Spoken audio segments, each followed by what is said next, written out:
Shabbat Shalom, Chag Sameach. During my sabbatical last spring, I took an online class for my doctoral studies called Aramaic of the Targumim. It was a strange experience conjugating Aramaic verb forms as far west as Hawaii and California and as far east as London and Israel and even the United Arab Emirates. Targum, the singular of Targumim, means translation, and the Targumim are among the earliest translations of the biblical books into Aramaic. Aramaic is a Semitic language closely related to Hebrew that first appeared around the second millennium BCE among the Aramean peoples in the Near East. It was a common administrative and trade language in the Assyrian and Babylonian empires. And after the Babylonian exile in the 6th century BCE, many Israelites adopted Aramaic as their daily language, such that by the time of Jesus, it was the common spoken language of Jews in places like Judea and Galilee, while Hebrew remained an important language for religion. Parts of the Bible are actually written in Aramaic, including sections of the book of Daniel and Ezra.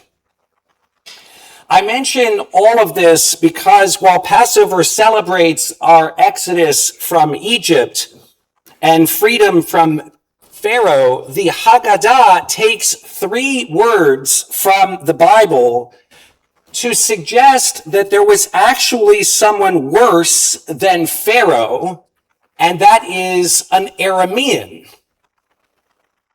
Arami Oved Avi.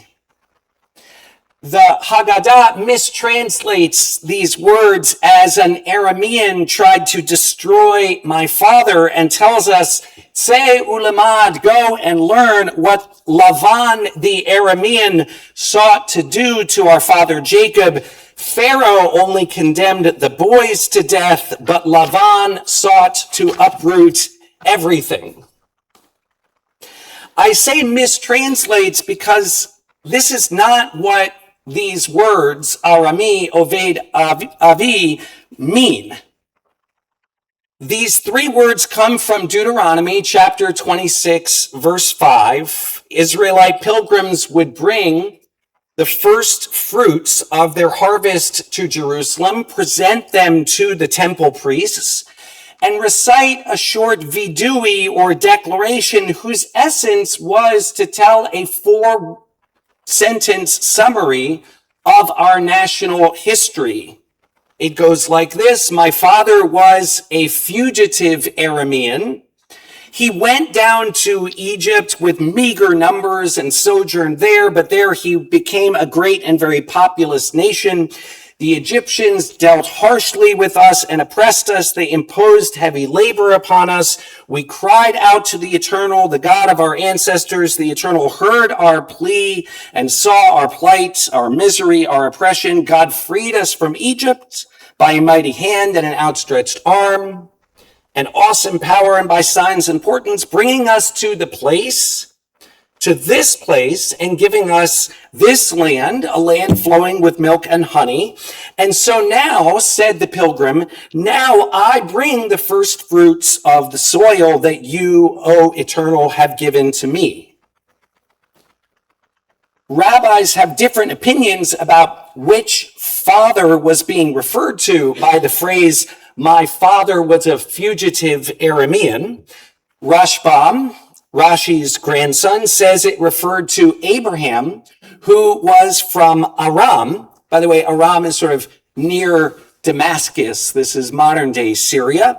And Abraham was from Aram, who wandered in the land of Israel and was forced, if you remember in his story, he was forced by famine to travel to Egypt. Ibn Ezra and Sforno say that the father being referred to is Jacob, who, when he fled Esau and went to live with Lavan, he was a wanderer with no permanent home, and who, of course, eventually followed Joseph to Egypt, died, and was buried there. Taking a total departure from the text, Rabbi Chaim ibn Attar, an 18th century Moroccan Talmudist and Kabbalist and author of a commentary called Orach Chaim, says that he switches the order of the letters of the word Arami, which means Aramean, and says that the Torah is saying Ramai, and a Ramai is a trickster or deceiver. And he says that the Aramean is the snake of the Garden of Eden who tricked our father Abraham, bringing death to all human souls. Everett Fox creatively translates the phrase Arami Oved Avi as an Aramean aflight my ancestor.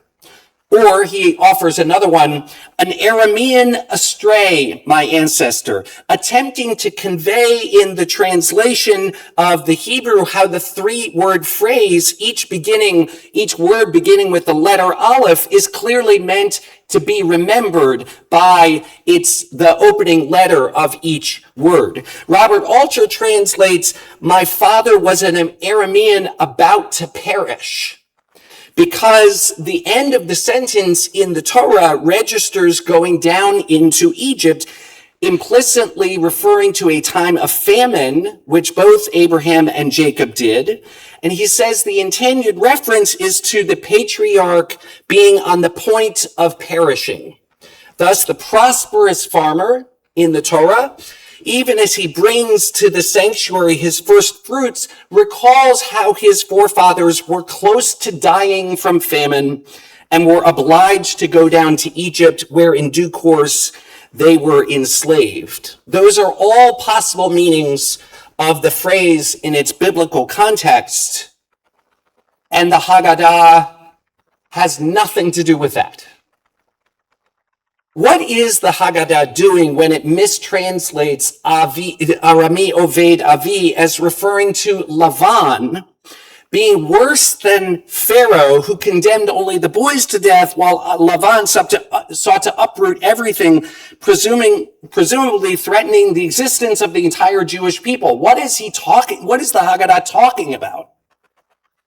Rabbi Lord Jonathan Sacks brings the explanation of Rabbi Ferber in his Haggadah by way of the following parable. The sun and the wind were once arguing as to which was stronger. The sun said, I am stronger because I give light and warmth to the whole world. The wind said, I am stronger because nothing can stand in my way. Just then, a farmer began plowing his field. The sun said to the wind, let us settle the matter once and for all. Let us see which of us can get the farmer to remove his jacket. That will prove which of us is stronger. The wind accepted the challenge and began to blow. But the harder it blew, the more tightly the farmer clung to his jacket until the wind gave up, exhausted. And then the sun began to shine. And as soon as the farmer felt its heat, he took off his jacket and proved that warmth is more powerful than wind. So it was, Rabbi Ferber says, in Israel. Pharaoh and his people afflicted the Israelites, but the more they were oppressed, the more they multiplied and spread. Lavan did not afflict Jacob. To the contrary, while he was with Lavan, Jacob actually grew rich. The danger was that he would remain with Lavan and forget who he was. So it has been throughout Jewish history. The more Jews suffered, the more they prayed, studied, and kept the mitzvot. The paradox, Rabbi Ferber says, is that the danger to Jewish continuity has not been slavery and suffering, but affluence and freedom.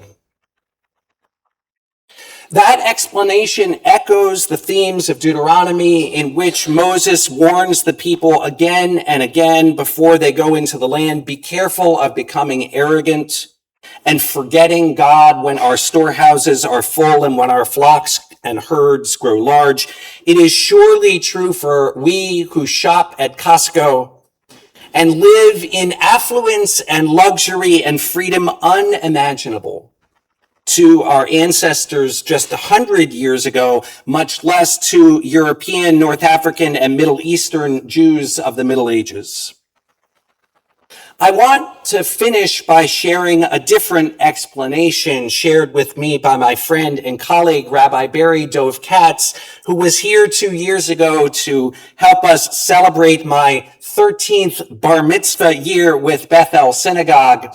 Barry noticed that the argument, Pharaoh only decreed against the boys while Lavan wanted to destroy everyone, is actually a paraphrase of a line not originally directed against Lavan, but against Amram, the father of Miriam, Aaron, and Moses. And who was it who said that line, according to the Midrash? It was Miriam. In Masechet Sotah, the Midrash imagines that after Pharaoh decreed that all Israelite infant boys should be cast into the Nile, Amram, the leader of that generation, responded by separating from his wife, Yocheved, refusing to bring a Jewish child into the world where Jewish children were being killed. And the rest of the Jewish men followed Amram's example. In the Midrash, Miriam, still a young girl, confronts her father and says to him, "You're worse than Pharaoh. Pharaoh is killing all the boys, but you're dooming us to a world with no children whatsoever." Read this way, the Haggadah's introduction of this line of argument is bringing Miriam's voice to our Seder tables. Rabbi Dov Katz suggests, knowing what comes next, it feels like the Haggadah is winking at me when it says right before this section, V'hi she'amda, which is translated as she who stood by our ancestors and us. I know, Rabbi Dov Katz wrote, that's not the plain meaning. The plain meaning is V'hi means it, meaning God's promise that stood for us and for our ancestors and us. But he says, I smiled when I realized how these stories within stories are in conversation with one another. Beyond a possible rabbinic wink to Miriam, the rabbinic mistranslation of Arami Oved Avi is teaching us an important lesson about the deepest meaning of the Passover story. And that is that Jews choose life.